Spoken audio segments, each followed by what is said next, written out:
Welcome to a basic demonstration of how to use the Trenton Energy Calculator. In this example, I will show you how to set your location and also select a condensing unit to view its energy usage. To begin, you'll be prompted to choose the location in which the equipment will operate. First, select your country, then your state or province, and then choose the closest major city listed. You will see that it will then display this city's energy cost. This field can be edited if needed. Then click Continue.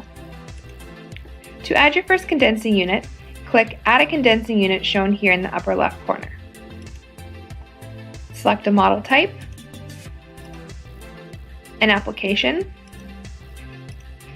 a compressor brand, a motor type, and lastly a model number. Finish by clicking Add a condensing unit.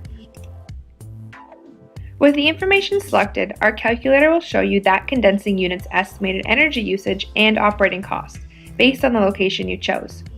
You can then click the Edit button to make any adjustments or the Trash button to remove that unit completely. It's that simple. Thanks for watching.